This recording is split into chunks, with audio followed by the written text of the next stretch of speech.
Order of Merlin 3rd Class, Honorary Member of the Dark Force Defense League, 5-time winner of Witch Weekly's Most Charming Smile Award. Ringing any bells? I am of course talking about none other than the legendary, the unforgettable, the spellbinding sensation himself, Gilderoy Lockhart. And today I've got a sinister little theory for you about how he was able to get just so famous in the wizarding world. No, it's not that he falsified his stories, that's canon. This is something else, and it's also something that you'll hear and more than likely entirely agree with. Let's dive in.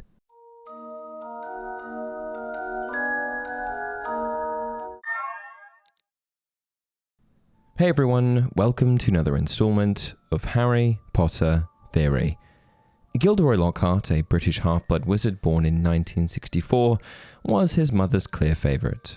In fact, his two squib sisters never stood a chance, and from an early age, his magical abilities fueled his already inflated ego, setting him on a lifelong quest for fame over substance. At 11, he arrived at Hogwarts expecting adoration, but when he finally arrived, he faced a crushing reality. He was just another wizard. Sorted into Ravenclaw, though nearly placed in Slytherin, Lockhart was clever and talented. But his true passion wasn't learning, it was attention. His slightly above average abilities were overshadowed by far more gifted students, and this left him desperate to stand out. Instead of dedicating himself to real achievement, Lockhart turned to empty spectacle. He bragged about impossible ambitions, sharing with his classmates his goals about creating a Philosopher's Stone, captaining England's Quidditch team, and becoming Britain's youngest Minister for Magic. He even carved his name into the Quidditch pitch, flooded the sky with a hologram of his own face, and sent himself 800 valentines. But beneath the self-promotion, one truth remained. Gilderoy Lockhart wanted greatness, but not the effort it required. And so, his obsession with vanity soon led him down a darker path, one of deception and shortcuts. After graduating from Hogwarts, Lockhart began to travel all around the world. This coincided with him building prominence as an author, telling his readers tales of his heroism during his worldly travels. Whenever he returned home to Britain after traveling, he would bring home with him a fresh book documenting an adventure that had purportedly occurred during these travels. These books were not only self-promoting, but also contained numerous fabricated details that were solely intended to showcase his ego and highlight his accomplishments. They were characterized by gross exaggerations, sensationalized accounts, and unfounded speculations that lacked substance, and were nothing more than hot air and meaningless chatter. But still, the public ate it up, and Lockhart began to gain considerable fame within the wizarding world. His total collection of works published over a decade included Break with the Banshee, Gadding with Ghouls, Gilderoy Lockhart's Guide to Household Pests, Holidays with Hags, Marauding with Monsters, 101 Practical Uses for Bertie Bott's Every Flavor Beans, Travels with Trolls, Voyages with Vampires, Wanderings with Werewolves, Years with the Yeti, Who Am I? And he even wrote an autobiography called Magical Me, where he highlights a life dedicated to the eradication of the dark forces. To the general public, he was a dark wizard catcher, a dragon tamer, a troll conqueror. If there was a dark and powerful presence in the world, Lockhart had vanquished it all by himself. The catch? Only he was there to witness it. Lockhart had really started to fill the void for attention and validation that he had felt since he was young, and the genuine praise for his accomplishments came flooding in. He received an Order of Merlin 3rd Class, a wizarding award reserved for individuals who had achieved great things for the wizarding world, and was even invited to join the Ministry of Magic's Dark Force Defense League. In fact, the praise for Lockhart began to stack up so high that his old professors at Hogwarts began to question whether they had misjudged the confusing young boy while he attended the school. However, beneath all of the charm and fame, there was actually quite a sinister side to Lockhart that wasn't entirely addressed in the books and films. You see, Lockhart was a memory charm master, and this was one of the reasons that he had been able to falsify his existence so well. Lockhart wasn't actually a troll conqueror or dragon tamer, he was a phony, and all he did when he travelled around the world was hear the stories of genuinely accomplished wizards, wipe their memories, then claim the accomplishment as his own. He had developed a sinister formula for fame where he never had to face the consequences. So far, none of this is theory. These are all things that actually happened. But here's where it gets even more interesting. We know that Lockhart craved fame, but lacked the talent to earn it. Therefore, I want to put forward the theory that even Lockhart's books were just another one of his illusions.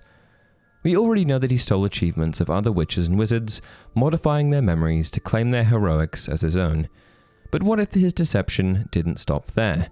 What if the books themselves were enchanted, not just to sell well, but to manipulate those who read them? Consider this.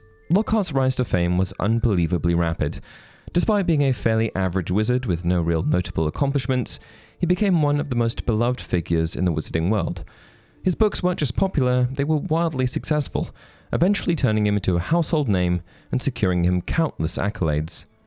But why did so many people adore him? It was as if everyone, students, parents, even some of his own colleagues, were under his spell.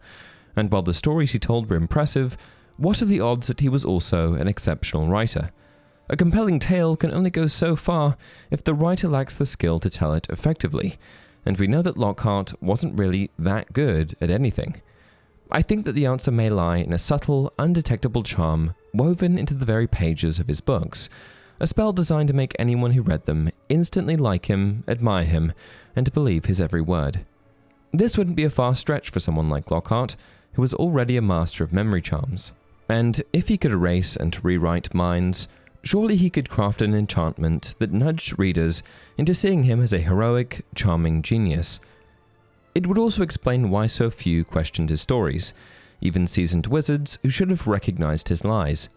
His charm-infused books could have acted like a weaker, passive form of the Imperious Curse, subtly influencing opinions without readers realizing.